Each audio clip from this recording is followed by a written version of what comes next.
우리가 지난 몇 주 동안 결혼 시리즈로 지금 서로 결혼에 대해서 공부하고 있습니다.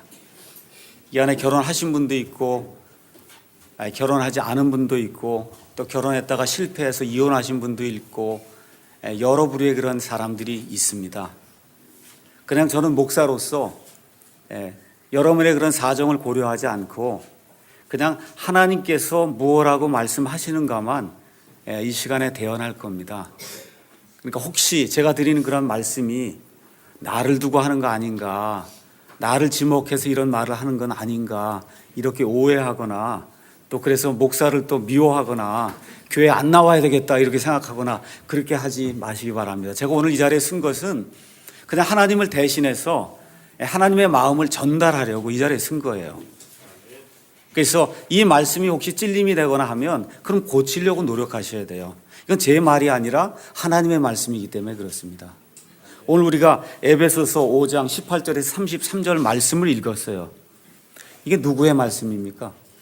제 목사의 말이에요? 아니면 하나님의 말씀이에요? 하나님의 말씀이거든요. 그래서 목사 이 자리에 서서 하나님께서 이것을 원하십니다 하고 여러분에게 선포하는 것 외에는 여러분에게 무슨 억하심정 가진 거 아무것도 없고 여러분 정말 사랑하기 때문에 하나님의 말씀을 있는 그대로 전달해 줘야 되겠다 하는 그런 심정을 이 자리에 섰으니까 혹시 말씀을 듣는 가운데 결혼 문제 때문에 어려움을 겪고 있는데 나를 두고 하는 얘기가 아닌가 이렇게 오해하지 않았으면 좋겠습니다.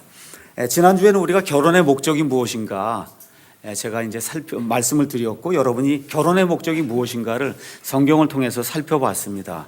그래서 결혼의 목적을 이해하기 위해서는 처음 결혼이 제정된 때를 우리가 살펴보고 그 상황이 어떻게 일어났는가를 살펴보면 알 수 있다고 해서 창세기 2장에 나오는 그러한 말씀을 통해서 하나님께서 왜 결혼을 정하셨는가를 우리가 살펴봤습니다. 2장 18절에 가서 보니까 하나님께서 창세기 1장에서 계속해서 좋다 좋다 좋다 이렇게 말씀하시다가 2장 18절에 가서 처음으로 남자가 홀로 있는 것이 좋지 못하다고 하는 이와 같은 말씀을 하시면서 남자가 홀로 거하는 것은 하나님의 뜻이 아니라고 하는 것, 이 내용이 성경에서 처음 나오는 좋지 못하다라고 하는 그런 말씀이라고 제가 말씀을 드렸어요. 왜 그런가 하면 사람은 하나님의 형상으로 지어져서 그래서 하나님이 삼위일체 하나님이에요.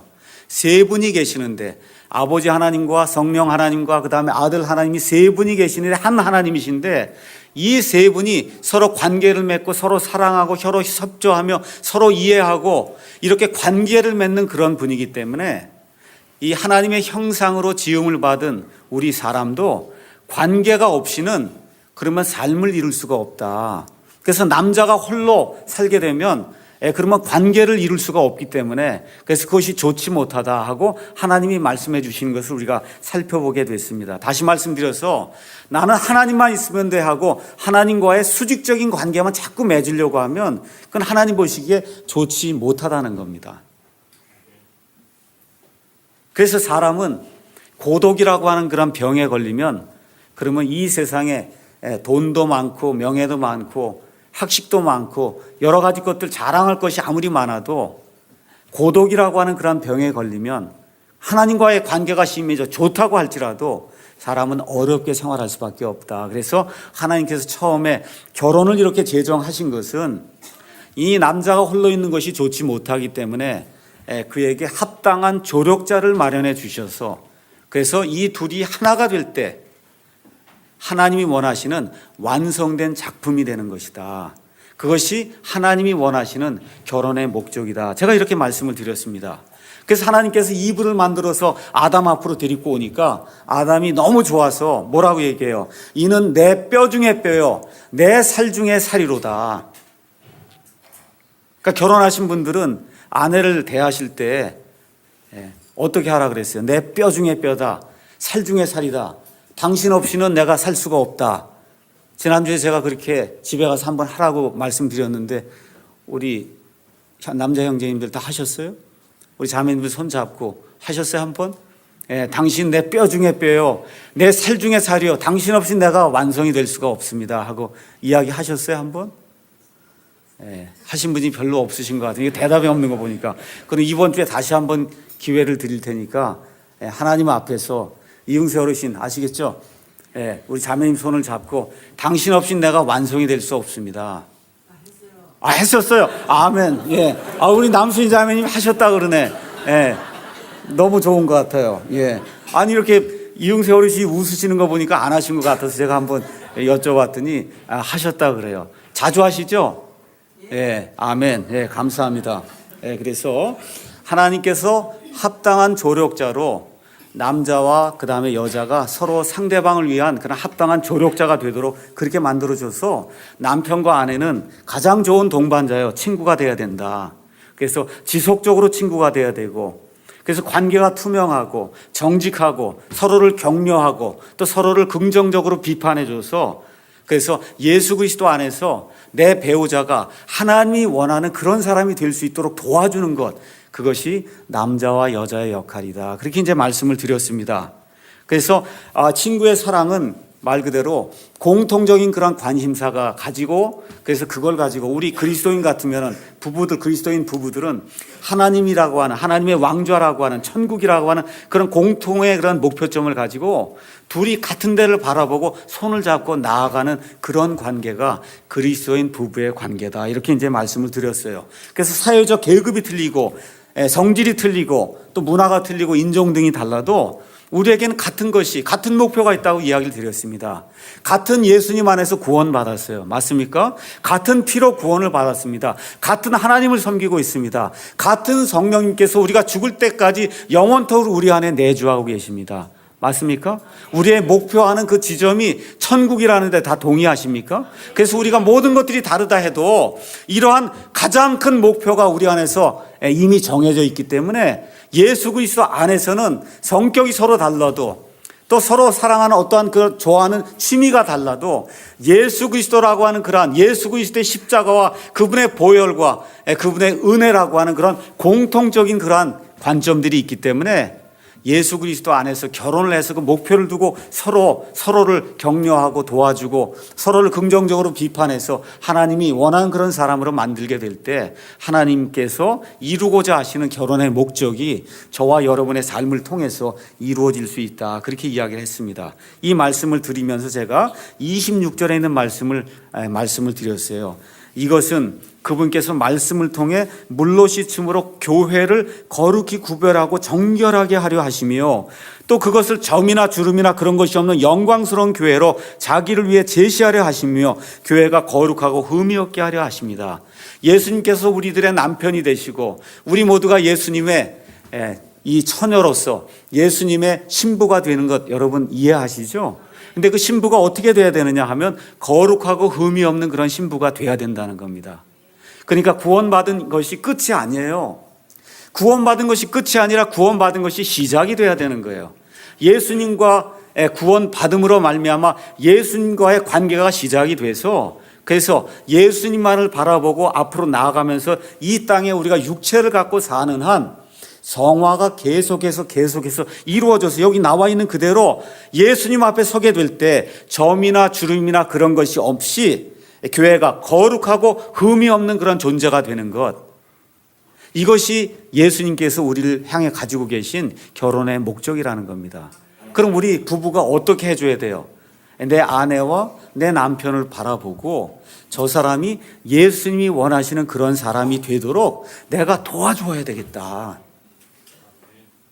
이해하시죠? 예, 그것이 가장 중요한 거라는 겁니다. 결혼 생활할 때, 내 배우자가 예수님 앞에 설 때, 정말 너희들이 정말 서로 그렇게 결혼을 하고 서로를 그렇게 아껴주고 서로를 사랑하고 서로를 긍정적으로 비판해서, 그래서 너희가 내 앞에 이렇게 서게 될 때 처음 믿을 때보다 너희의 그 성화의 과정이 너무나 많이 발달해서 정말 주름이나 점이 없이 그런 것이 전혀 없이 아름다운 신부로 이렇게 설 수 있도록 그렇게 너희가 너희 자신을 이렇게 훈련시키고 배우자를 그렇게 훈련해서 그래서 이 지경에까지 이르렀구나. 정말 선하고 정말 진실하고 충성된 종아, 내가 내게 많은 것을 맡기겠다고 하는 그러한 그 칭찬의 말씀을 우리가 들을 수 있도록 서로가, 배우자가 서로를 도와서 하나님이 기뻐하는 그런 사람으로 만들어주는 것이 그게 결혼의 목적이다. 이렇게 이제 말씀을 드렸어요.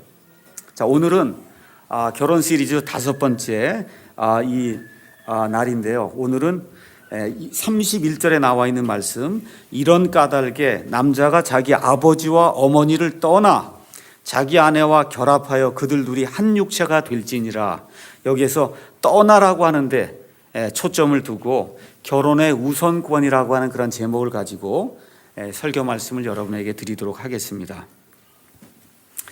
제가 지금까지 말씀드린 대로 결혼이라고 하는 것은 남자와 여자가 서로 가장 친밀하게 우정 관계를 유지하는 것이라고 이제 말씀을 드렸어요. 그래서 결혼을 최고의 친구들끼리의 우정 관계로 본다는 것은 아주 중요한 점을 내포하고 있습니다.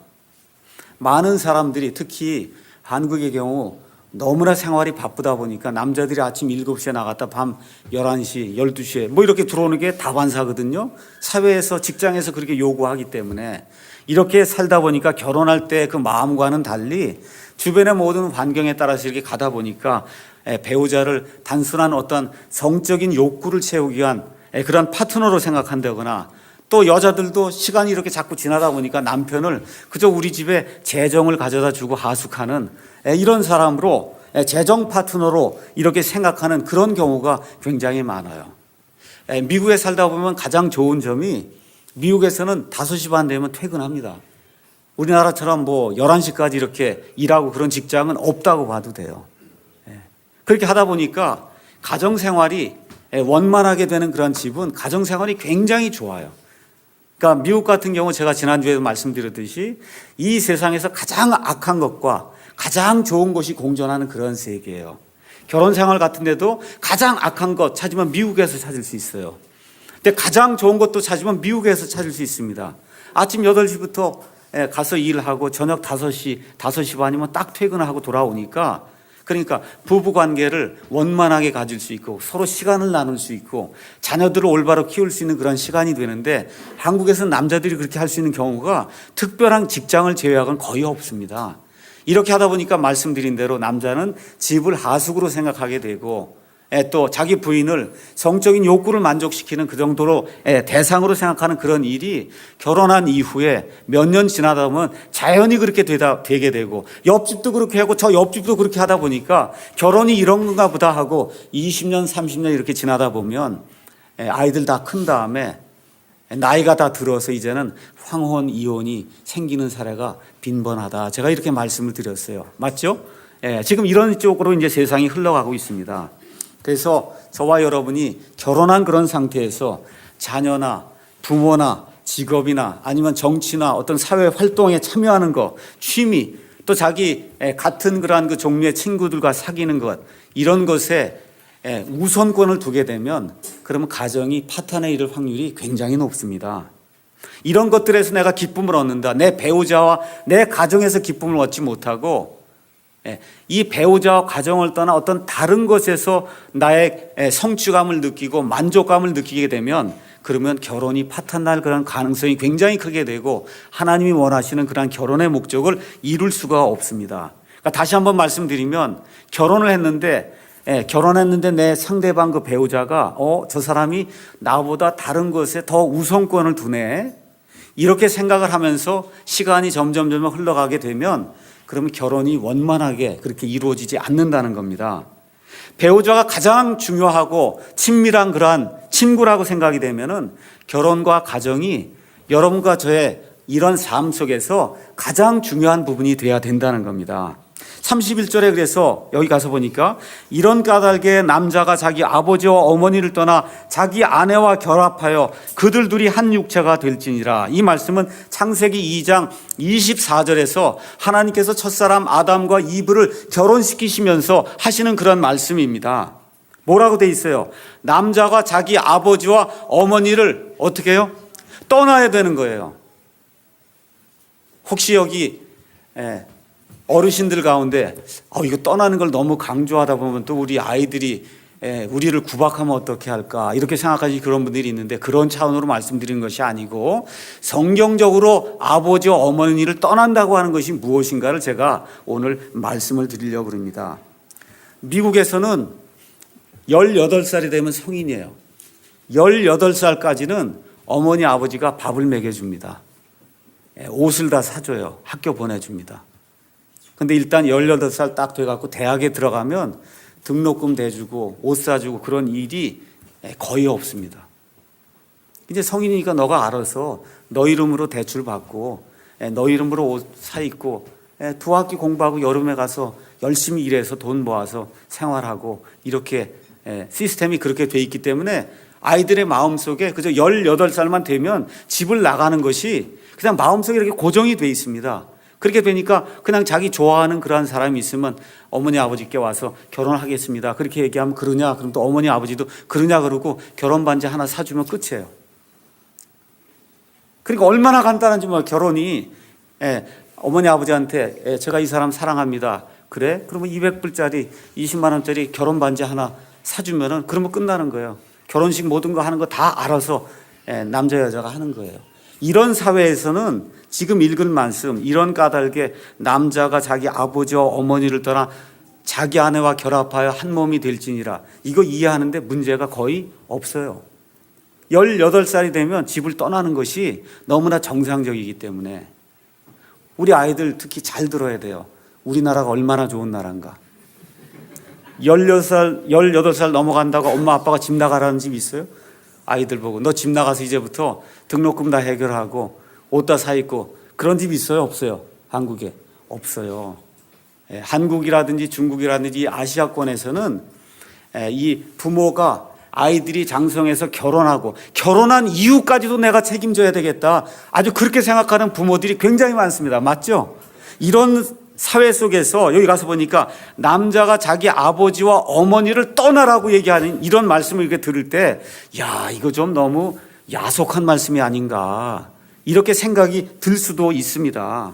특히 옛날 고대 사회에서는 가족이 많아야 그래야 농사를 지을 수가 있었는데 남자가 그저 다 떠나서 나가게 되면 그럼 엄마 아버지가 농사를 져야 되고 하면 굉장히 어려운 거거든요. 그래서 고대 사회에서 또 동방예의지국이라고 하는 이런 한국에서는 부모님을 기쁘게 하고 또 부모님의 소원을 들어주는 것이 자식들의 마땅한 그와 같은 의무라고 이제 생각이 되고 있습니다.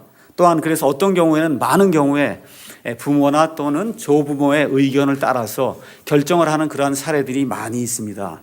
제가 말씀드리는 것은 부모님이나 아니면 할아버지나 할머니를 존경하는 것은 성경에 나와 있는 말씀 그대로 그건 마땅한 거예요. 마땅한 잘 들으셔야 됩니다. 여기 아버지와 어머니를 떠나라 그러니까 아버지와 어머니를 아주 깡그리 무시하고 할아버지 할머니 이런 거 무시하라는 얘기가 아니에요.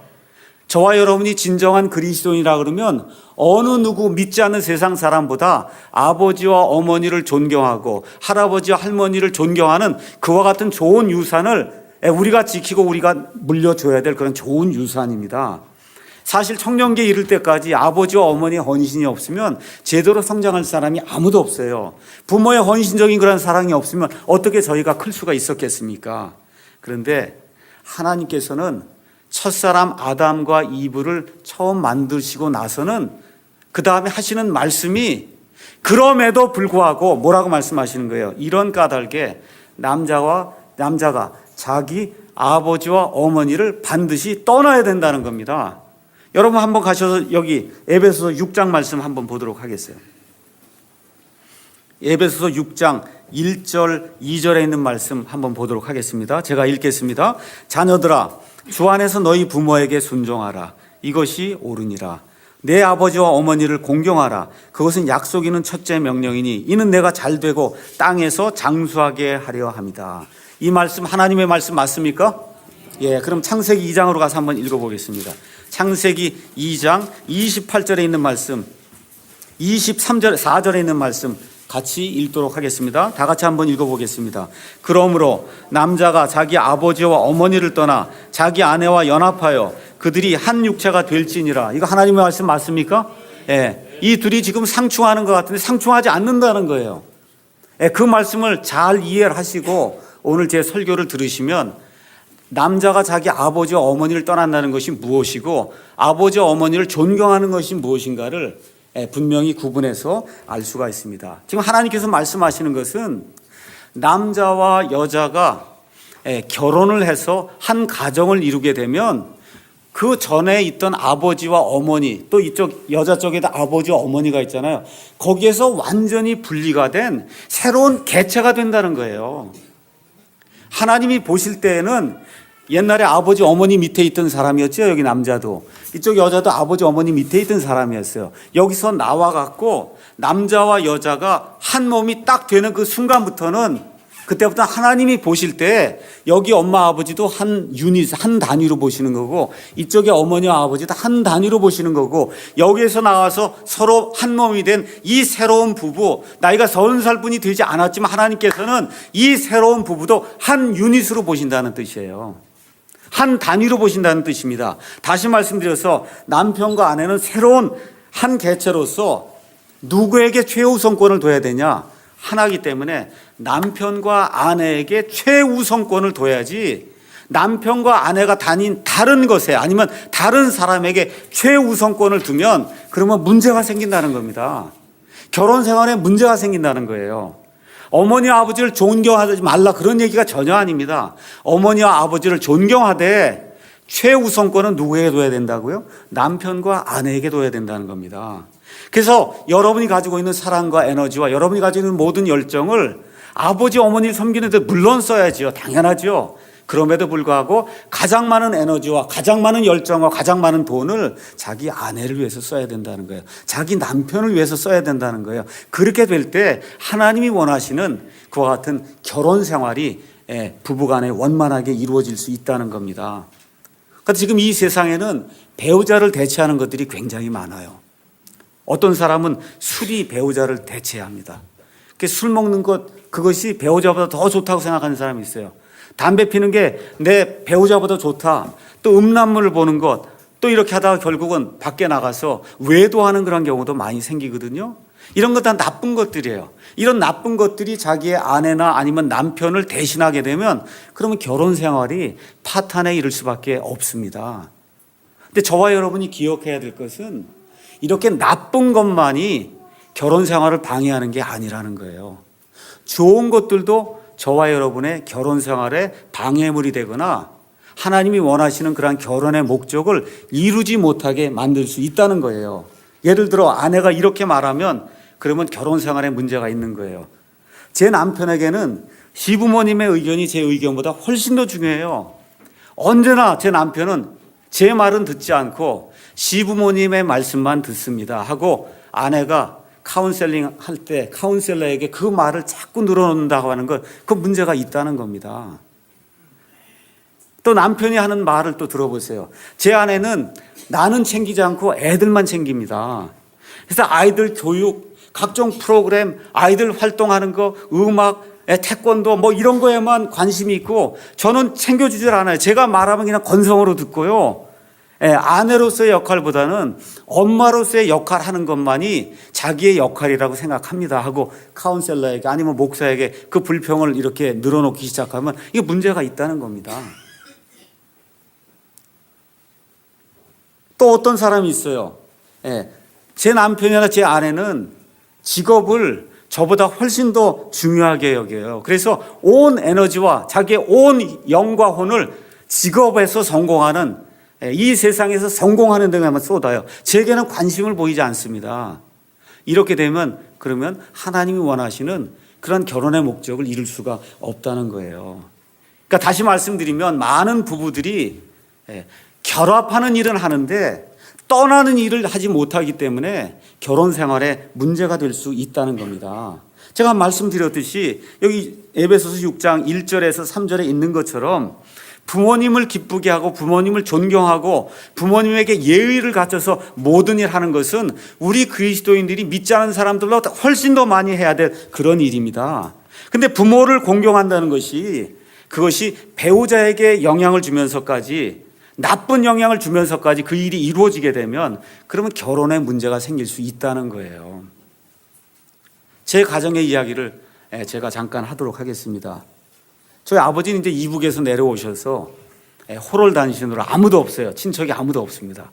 이런 가운데 제가 22살에 대학을 졸업하고 그리고 유학을 가게 됐어요. 근데 그때 저희 아버지가 돌아가실 뻔한 그런 상태예요. 얼굴이 이렇게 붓고 신장이 부어갖고 사실 제가 맏아들인데 어떻게 할 수가 없는 그런 상태인데 제가 떠나가게 되면 아마 그게 어쩌면 마지막이 될 수도 있는 그런 상황이거든요.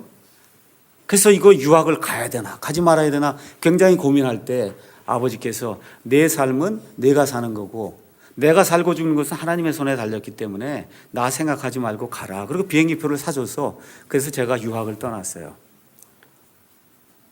그러고 나서 한 10년쯤 지나서 제가 다시 한국에 돌아왔습니다.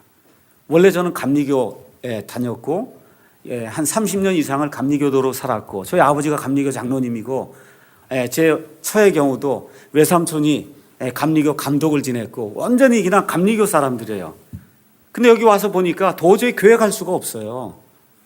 하는 일들이 천주교 같이 하고 천주교 이 사제처럼 가운 입고 뭐 촛불을 들고 들어오고 이렇게 하는데 교회 가서 앉아 있을 수가 없는 겁니다. 그래서 아버지께 말씀드려 저희는 못 나가겠습니다. 아 그래? 아 그럼 너희 믿음은 너희 마음대로 너희가 정해서 너희가 예수 그리스도 하면 되는 거다. 그래서 놔주셨어요. 그런데 그러면 고부지간에 어떤 갈등이 생기거나 아니면 어머니 가정, 아버지 가정하고 저희하고 어떤 갈등이 생기냐? 전혀 없습니다. 왜 그래요? 저와 제 아내가 어떤 사람보다 더 어머니 아버지를 존경하고 사랑하고 많은 돈을 드리고 그렇게 하니까 문제가 안 생겨요. 근데 더 좋은 것은 저는 바쁘다는 핑계로 어머니가 저희 집에서 한 300m 떨어진 데 사는데 바쁘다는 핑계로 2주에 한 번 정도 뵙거든요. 나머지 모든 거 자꾸 찾아가고 식사하셨냐 그러고 하는 모든 일은 제 아내가 해주거든요. 그러니까 일이 잘 풀리는 거예요. 그러니까 잘 들으셔야 됩니다. 그러니까 이 관계라고 하는 것을 잘 생각을 하셔서 떠나야 된다고 할 때는 정말 우리가 부부로서 하나의 새로운 그러한 그 유닛으로서 단위로서 결정을 내려야 될 그런 일이 있어요. 이 믿음의 길을 선택한다든지 그렇죠? 이거는 아버지 어머니하고 내가 할 게 아니라 나중에 회개보고를 누구하고 할 거예요? 하나님하고 할 거 아닙니까? 아버지 어머니하고 회개보고 할 거예요 여러분? 아니에요. 나중에 죽으면 누구하고 회개보고 할 거예요? 하나님 아버지하고 할 거예요. 그런 일은 아버지 어머니가 우리에게 영향을 미칠 수 없다는 겁니다. 우리가 존경하고 공경을 해도 그런 일로 아버지 어머니가 우리에게 영향을 미칠 수가 없어요. 이런 일들을 우리가 제대로 생각을 해야 된다는 겁니다. 또 어떤 경우는 어떻게 아버지 어머니를 떠나지 못하느냐. 아버지 어머니가 옛날에 자기를 괴롭게 하고 자기를 미워했던 그런 일이 있는데 그 생각을 떨쳐버리지 못하고 아버지 어머니를 떠나지 못하는 그런 경우도 있어요. 어떤 사람이 이렇게 얘기합니다. 왜 아이들 교회 안 데리고 오십니까? 옛날에 우리 아버지가 저 교회 가기 싫은데 그냥 매일같이 끌고 가고 그래갖고 제가 교회 가는 걸 아주 싫어하기 때문에 그래서 제가 아이들 교회 데리고 가는 것 아이들이 스스로 알아서 할 때까지 저는 아이들을 교회 데리고 오지 않습니다. 이거 아버지 떠난 거예요? 안 떠난 거예요? 자기 아버지의 그 행동 그 방식에서 떠난 거예요? 안 떠난 거예요? 안 떠난 거예요. 이 아들의 영혼이 귀중하다고 생각하면 자기 아버지가 그렇게 자기를 괴롭게 했어도 그걸 떨쳐버리고 어떻게 해야 돼요? 아이를 교회에 데리고 나와야 그렇죠. 믿음은 들음에 의해 오고 들음은 하나님의 말씀에 의해 온다고 하는데 듣지 않고서 어떻게 믿음을 가질 수가 있습니까? 맞죠? 그러니까 이런 아버지의 악몽에서 떠나야 된다는 겁니다. 어머니의 악몽에서 떠나야 된다는 거예요. 그러니까 좋은 곳에서도 우리 부부 생활에 문제가 일으키는 그런 요소가 있으면 그런 것들을 버리고 떠나야 되고 나쁜 곳에서도 떠나야 그래 하나님 앞에서 우리 부부가 가서 쓰게 될 때 그때 하나님 앞에서 잘했다고 칭찬을 받을 수 있는 그와 같은 사람이 될 수 있다는 겁니다. 많은 부부들이 살다 보면 실질적인 그런 어려움을 이제 갖게 됩니다. 어떤 거예요? 이번에 휴가를 어디 가서 보낼까? 아이들 영어 교육을 시킬까 말까? 음악 교육을 시킬까 말까? 이게 다 겪는 문제잖아요. 그런데 이때 뭐가 들어오느냐 하면 우리 아버지와 어머니는 이렇게 했어. 남자가 이렇게 주장을 하고 여자도 우리 아버지와 어머니는 이렇게 했습니다 하고 주장이 되면 그럼 문제가 된다는 거예요. 그걸 주장하면 안 돼요. 하나님 앞에서 그렇죠. 우리가 부부로서 아이들을 낳았는데 이 아이들을 하나님이 원하시는 그런 아이들로 키우기 위해서는 우리가 어떻게 해야 될 것인가 하고 한 부부로서 독립된 그런 개체로서 이 일들을 결정을 해야지 과거에 우리 아버지가 어머니가 했던 걸 서로 주장하면 그런 문제가 돼서 문제가 안 풀린다는 겁니다. 그렇게 하면 어떻게 돼요? 집을 아직 떠난 게 아니에요. 그래서 제가 여러분에게 말씀드립니다. 특히 연세 드신 분들 혹시 오해하지 마세요. 또 아이들도 오해하면 안 됩니다.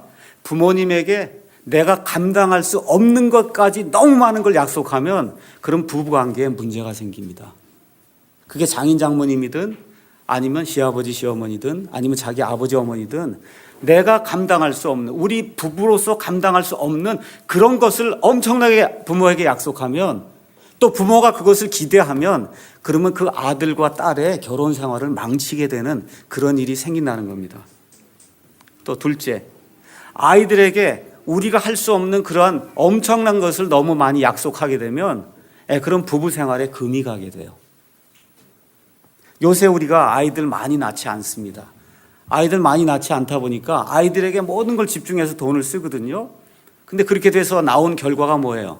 그게 지금 김구라니, 김영민이니 하는 그런 사람들이 막말하고 돌아다니고 노인네들 지랄한다 그러고 이런 얘기가 나오는 게 다 왜 그래요? 아들들 하나 둘 낳아서 키운 그 부모가 그렇게 다 만들어 놓은 거예요. 우리 믿는 사람들 아이들이 그렇게 되면 되겠어요? 안 된단 말입니다. 적당한 선을 그어서 부모가 해줄 수 있는 것과 부모가 못 해주는 것과 이런 것들을 그어서 성경이 원하는 그런 방식대로 아이를 키우지 않고 무조건 오냐오냐 해서 이렇게 다 키워놓으면 그런 사람들이 나라를 망치는 그런 사람들이 된다는 겁니다. 선거할 때 투표권은 2장 주지 않아요. 대학 다니고 올바르게 뭐 하고 뭐 이랬던 사람 3장 주지 않습니다. 그렇게 막말하는 사람 선거권 한 장 주는 거예요.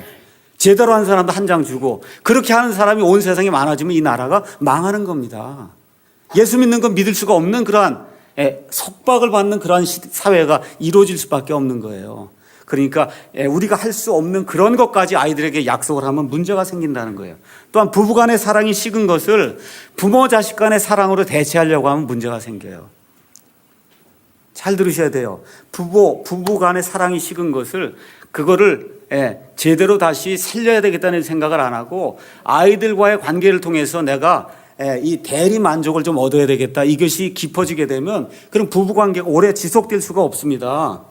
예를 들어 엄마가 딸이 싫다고 하는데 무리하게 하루에 6시간씩 음악 레슨을 시킨다든지 일주일 내내 가서 피아노를 배우고 오라고 하든지 해서 하게 되면 그게 많은 경우에 부모가 하지 못한 그 한을 아이에게 푸는 거거든요. 대리만족을 얻기 위해서. 제가 음악 교육하는 거 나쁘다고 얘기하는 거 아닙니다. 저희 아이들도 어려서부터 음악 이렇게 뭐 프로페셔널한 건 아니지만 세 아이가 다 바이올린도 하고 피아노도 하고 플루트도 하고 이렇게 해서 키웠어요. 저도 그것 때문에 불만이 많았습니다. 이거 도대체 왜 시키냐, 애들이 싫다고 하는데. 그렇게 해서 그것 때문에 한 10년 이상 다투고 그렇게 했습니다. 근데 딱 대학을 가니까 그 다음부터는 아내가 간섭을 안 하더라고요. 그래서 초등학교부터 대학교 갈 때까지만 그걸 심어 놓으니까, 그러니까 어떻게 돼요? 너무 좋은 일이 발생하는, 교회에서 바이올린도 하고 교회에서 플루트도 하고 교회에서 피아노도 치고 그렇게 해서 하나님을 섬기는 그런 도구로 이게 쓰임을 받을 수가 있거든요. 근데 그게 아니라 대학교 가서 나중에까지 계속 피아노 해라 바이올린 해라 부모가 이렇게 요구를 하게 되면 문제가 생긴다는 거죠. 그러니까 어려서부터 올바른 것을 가르칠 것을 가르치되 어떤 도를 넘어서까지 내 대리만족을 얻기 위해서 부부간의 사랑이 식어진 그것을 대체하기 위해서 아이들에게 무엇인가를 요구하는 그런 일들은 부부가 잘 합의를 해서 하지 않아야 된다는 겁니다. 그래서 제가 여러분에게 말씀드리고자 하는 것은 부모가 즐거운 결혼 생활을 하는 것만큼 아이들에게 좋은 선물이 없다는 거예요. 부모가 매일 다투고 집에서 문제를 일으키면 아이들이 말 그대로 비참한 가정생활을 하는 거예요. 하나님 원하지 않는 겁니다. 그래서 저희 사랑침례교회에서는 정말 먼저 좋은 부부가 되는 것이 하나님 앞에서 가장 중요한 일이다. 그 말씀을 제가 강조해서 말씀드리고 싶어요. 딸을 남편보다 앞에 두면 실제로 딸에게 악을 행하는 거예요. 정말로 딸을 위한다면 남편을 위한 좋은 아내가 되세요. 이렇게 이야기해야 됩니다. 그 사람에게. 딸만 갖고 자꾸 잡으려고 그러고 딸만 뭐 하려고 그러고 남편을 무시하면 카운셀러나 목사가 뭐라고 얘기해야 돼요? 정말 자매님이 딸을 원하신다고 하면 남편을 위해 좋은 아내가 돼야 됩니다. 그것이 딸에게 가장 중요한 겁니다라고 올바르게 이야기를 해줄 수 있어야 된다는 거예요. 저만 아니라 여러분 주변에 그런 사람들이 있으면 형제로서 자매로서 긍정적인 것을 비판하고 도와주는 것이 저와 여러분의 책무예요. 왜 그런가 제가 말씀을 드리겠습니다. 결혼을 하게 되면 결혼하기 전에 없었던 능력이 나타나요. 결혼하기 전에 이런 능력이 없었는데 어떠한 파워가 결혼하게 되면 나타나게 돼요. 이것이 어떤 것이냐 하면 결혼은 구원과 비슷하고 신랑과 신부가 하나가 되는 것은 그리스도와 우리가 하나가 되는 것과 굉장히 비슷합니다. 자, 여러분 구원받아서 드디어 성화의 길에 이제 들어섰습니다. 구원받게 되니까 옛 것들은 다 지나가고 새로운 것으로 이제 다 바뀌게 됐어요. 자, 이렇게 되니까 어떤 일이 발생을 했냐 하면 복음을 통해서 우리는 우리의 영적 남편이 되시는 예수님과 이제 결혼을 하게 되는 거예요. 맞습니까? 그러면 교회 가서 매일 듣는 이야기가 뭡니까? 예수님에게 우선권을 두고 사시라, 그렇게 얘기하는 거죠. 맞습니까? 예수님은 모든 배우자가 요구하는 걸 우리에게 요구하고 있는 거예요. 뭐라 그래요? 나를 중심이 되게 하는 그와 같은 삶을 살아라, 예수님이 요구하시잖아요. 맞습니까? 그러면 예수님이 중심이 된다 그러니까 예수님만 24시간 생각하면서 예수님 때문에 일도 안 하고 예수님 때문에 세수도 안 하고 예수님 때문에 직장도 안 가고 이렇게 되면 그게 예수님 원하는 거예요? 아니에요. 예수님을 중심으로 둔다고 하는 게 직장 생활 안 하고 아무것도 안 하고 예수님만 그냥 24시간 생각하는 게 예수님을 중심에 두는 거 아니죠? 여러분이 직장 생활도 하고 여러분이 가서 취미 생활도 하고 아이들도 돌보고 설거지도 하고 차도 운전하고 하면서도 무엇인가 중요한 거 결정할 때가 되면 예수님이 이걸 기뻐할까 아니냐 할까 그거 중심으로 놓고 생각하는 건 맞습니까? 그게 예수님을 중심에 두는 그런 삶이에요. 결혼도 마찬가지라는 겁니다. 직업을 배우자보다 우선해 두지 말라니까 이제 오늘부터 가서는 직장을 그만둬야 되겠구나, 이런 얘기하는 게 전혀 아니에요. 직업이 없이 어떻게 살 수가 있어요? 아이들 없이 어떻게 살 수가 있습니까? 부모님을 존경하지 않고 어떻게 살 수가 있어요? 그건 당연히 해야 되는 것인데 영적인 문제로 어떠한 갈등이 생기거나 이렇게 될 때는 우리 부부가 하나님 앞에 하나의 개체로서 독립된 개체로서 우리 부부가 이 성경 말씀을 보고 우리가 합당하게 결정을 내려야 된다는 겁니다. 부모에게 영향을 받거나 다른 사람의 영향을 받지 않고. 그래서 에베소서 5장 28절에 뭐라고 이야기하느냐 하면 바울이 이와 같이 남자들도 마땅히 자기 아내를 자기 몸같이 사랑할지니 자기 아내를 사랑하는 자기를 사랑하느니라. 몸같이 사랑한다는 건 뭐예요? 여러분, 나이가 들다 보면 몸이 점점 쇠약해지죠. 그래서 어떻게 해요? 운동하지 않습니까? 헬스클럽에도 가고 걷기도 하고, 그렇죠? 그래서 이제 우리 주변에 이렇게 여러 사람들, 성공한 사람들, 이런 사람들 보는 가운데 어떤 사람들이 있느냐 하면 돈을 굉장히 많이 벌었어요. 아니면 학식을 굉장히 많이 갖추게 됐어요. 큰 명예를 얻게 됐어요. 근데 뭐가 생겼어요? 큰 병이 생겼어요. 건강을 잃게 됐어요. 그럼 그 사람들이 하는 얘기가 공통적으로 뭐예요? 돈 소용없어. 앓고 나니까 아무것도 아니야. 명예 대통령 그거 아무 해봐야 아무 소용없어. 뭐가 가장 중요하다 그래요? 건강이 최고야, 그렇게 얘기하잖아요. 맞습니까? 결혼 생활도 건강이 최고라는, 결혼의 건강이 최고라는 겁니다. 결혼의 건강이 가장 중요한 거라는 거예요. 다시 말씀드리면 결혼한 경우에 이 결혼은 우리가 맺게 될 모든 관계의 근본이 된다는 겁니다.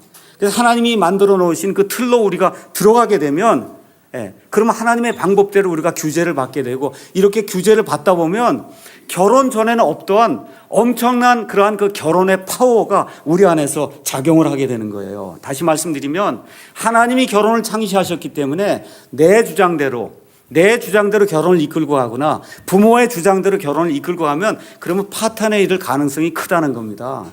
어떤 방법으로 결혼을 이끌고 가야 돼요?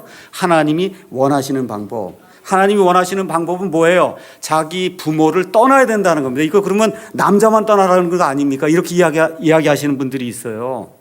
그러니까 남자는 꼭 떠나야 되고 여자는 부모에게 가서 붙어 살아라, 그런 얘기 아닙니다. 이 내용을 보시면 남자가 자기 부모를 떠나 아내와 연합하여 하나가 된다. 여자도 마찬가지예요. 여자도 마찬가지로 자기 부모를 떠나서 남편과 하나가 되는 그런 일이 있어야 하나님이 원하시는 그런 아름다운 가정생활이 이루어진다는 거예요. 왜 그러냐? 제가 말씀을 드리겠습니다. 열왕기상 16장 가서 읽어보겠습니다. 열왕기상 16장, 거기 가서 보시면 성경에 나오는 부부 가운데 가장 나쁜 부부의 사례가 이제 그 안에 기록이 되어 있습니다. 열왕기상 16장 29절. 우리 다 같이 읽도록 하겠습니다. 다 찾으셨죠? 읽겠습니다. 유다 왕 아사의 제38년에 오므리의 아들 아합이 이스라엘을 통치하기 시작하니라. 오므리의 아들 아합이 사마리아에서 22년 동안 이스라엘을 통치하니라. 오므리의 아들 아합이 자기 이전에 있던 모든 사람보다 더 주의 눈앞에서 악을 행하였더라. 그가 느밧의 아들 여로보암의 죄들 가운데서 걷는 것을 가벼운 일로 여기고 시돈 사람들의 왕 엣바알의 딸 이세벨을 아내로 삼으며 또 가서 바알을 섬겨 그에게 경배하고 자기가 사마리아에 건축한 바알의 집에 바알을 위하여 제단을 쌓으며 또 작은 숲을 만들었으니 아합이 자기 이전에 있던 이스라엘의 모든 왕보다 주 이스라엘의 하나님의 분노를 더 많이 일으켰더라. 성경에 여러 사람들의 일대기가 나와 있는데 가장 비참한 부부를 들라고 얘기하면 아합과 이세벨이라고 하는 이 부부를 들 수가 있어요. 아합이 마음이 굉장히 연한 사람입니다. 근데 이 아합이 누구를 떠나지 못해요? 자기 아버지 오므리의 그 악행을 떠나지 못하고 자기 아버지 오므리가 하나님을 배반하고 왕이 되도록 그렇게 만들어 주었는데도 불구하고 하나님께 대적하고 하나님을 반역하는 그런 일을 극심하게 했어요. 그걸 보고 지금 아합이 돌이켜야 되는데 아버지를 떠나질 못하는 거예요. 그래서 여기 가서 보니까 뭐라고 자기 이전에 있던 모든 왕들보다 더 사악한 자가 됐다. 분명히 지금 이야기하는 겁니다. 아합은 오므리에게 공경을 했을까요? 안 했을까요? 자기 아버지니까 존경하고 자기 아버지 오므리를 공경하고 자기 아버지 오므리를 존중히 여겼을 거예요. 누구보다 더 존중히 여겼어요. 하나님보다 존중히 여기기 때문에 문제가 생긴다는 겁니다.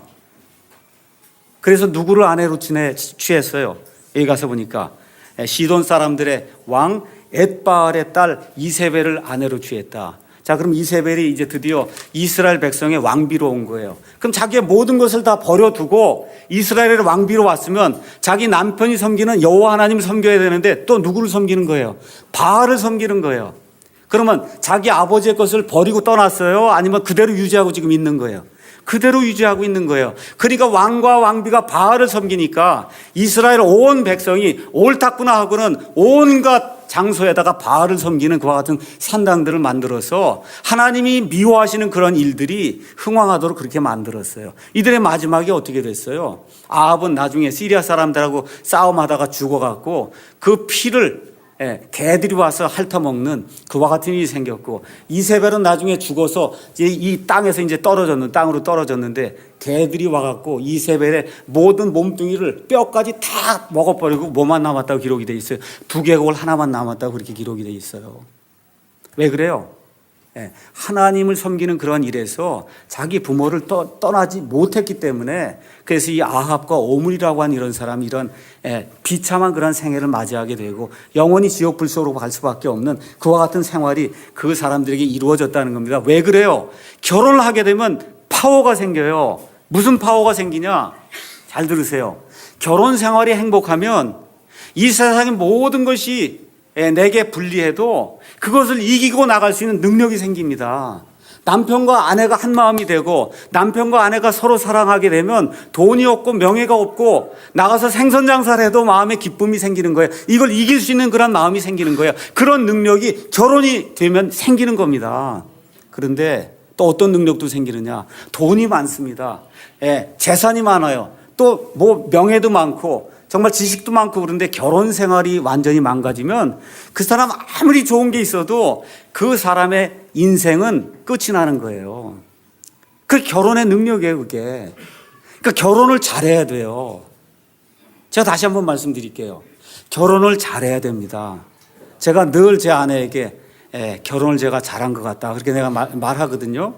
진짜예요. 왜 그러냐. 그냥 두면 제가 어떤 사람이 됐겠어요. 성격이 다혈질이고 남불 뭐 이렇게 이게 대대하게 굴고 뭐 이렇게 하면 그냥 두지 않고 막 뭐라 그러고 이런 사람인데 지금 거의 그게 없어졌거든요. 많이 거의 없어졌어요. 왜 그러냐. 남편과 아내가 긍정적으로 제가는 거의 비판 안 합니다. 할 게 거의 없어서 저희 집은 거의 다 저에 대한 비판만이 이제 들어오는데 제가 이제는 그거를 수용할 수 있는 그런 지경에까지 이제 이르게 됐거든요.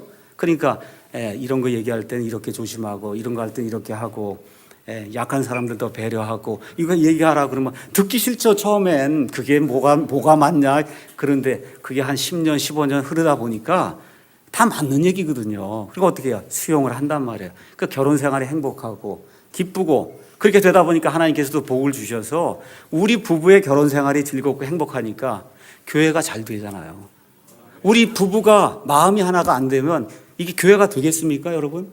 안 돼요. 그게 안 되면 안 돼요. 그 하나님의 법칙입니다. 그래서 결혼을 해서 즐거운 그런 생활을 하면 그런 가정 생활이 행복해지고 정말 하나님 기뻐하시는 그런 능력이 삶을 뚫고 나갈 수 있는 그런 능력이 우리 가운데서 생겨난다는 거예요. 그래서 결혼의 우선권을 두려면 영적으로 부부가 가장 좋은 친구가 돼야 돼요. 어떻게 해요?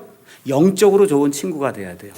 그러니까 부부의 대화 속에 항상 성도들과의 관계를 어떻게 해야 될 것인가, 우리가 정말 하나님 앞에 바르게 살고 있는가, 아이들을 제대로 키우고 있는가, 이런 것들이 서슴없이 서로 늘 얘기하는 이런 게 돼야지 영화가 어쩌고 저쩌고 드라마가 어쩌고 이게 부부간의 대화에 초점이 되면 그러면 문제가 생긴다는 거예요.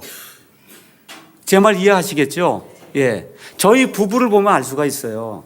저희 부부의 대화에 거의 100%는 다 성도들을 어떻게 섬겨야 될 것인가, 어떻게 해야 이 연약한 지체를 일으켜 줄 것인가, 이런 것들이에요. 대부분의 그런 내용이 어떻게 교회를 설계하고 뭐 이렇게 하면 어떻게 해야 사람들에게 거침이 되지 않을 것인가, 그렇게 하면서 우리가 올바르게 하나님의 말씀을 전할 수 있을까, 이렇게 영적으로 모든 것들을 내어놓고 서로 고백을 하고 서로 도와주고 솔직하게 서로 의견을 내고 비판을 받고 비판을 하게 되면 그럼 어떻게 돼요? 점점 성장하는 거예요. 그래서 쇠가 쇠를 예리하게 하는 것 같이 친구가 친구의 얼굴을 예리하게 만든다는 그 말씀이 우리 가운데서 이루어져야 되는 겁니다. 이렇게 될 때 하나님이 원하시는 그러한 진정한 결혼의 목적을 우리가 이룰 수가 있어요. 그래서 어떤 부인이 이런 얘기를 듣더니 이렇게 얘기하는 겁니다.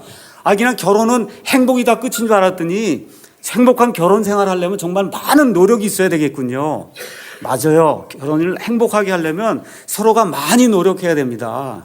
비판을 받아들일 줄 알아야 돼요. 비판도 긍정적으로 해서 마음을 상하지 않도록 비판하는 그것도 기술이거든요. 그렇게 해야 돼요. 그래서 서로가 노력을 많이 하게 될 때 그때 긍정적인 그러한 결혼 생활이 우리 가운데서 이루어져요. 그것이 왜 이루어지느냐? 성령님께서 우리 안에 역사하시면서 자꾸 이야기를 하시거든요. 이거를 너가 고쳐야 된다. 말을 안 들으면 누굴 통해서 얘기해요? 상대방 배우자를 통해서 이야기를 하면 들어야 되는 거예요. 그렇게 될 때 어떤 일이 발생해요? 그리스도인의 인격이 변화가 된단 말이에요.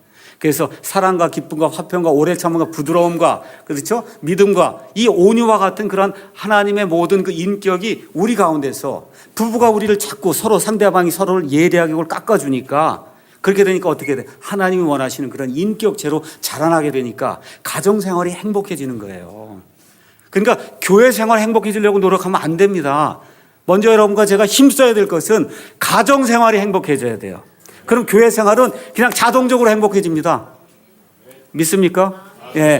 부부 생활이 행복해져야 가정이 행복해지고 그런 가정이 교회에 나와야 그래야 교회가 행복한 교회가 되는 거예요. 그게 하나님의 원리입니다. 바로 이것들이 예수님의 지혜와 함께 우리 안에 이렇게 예수님의 인격이 형성이 될 때 서로가 받은 은사와 부르심이 다르다 해도 하나님이 원하시는 그러한 방향으로 우리가 앞으로 전진해 나갈 수 있는 그러한 모습의 사람이 될 수가 있습니다. 오늘 이야기 마치도록 하도록 그렇게 하겠습니다. 그래서 다음 주에는 어떻게 부부가 서로를 도와줄 수 있는가 그 내용으로 말씀을 드리도록 하겠습니다. 기도하겠습니다.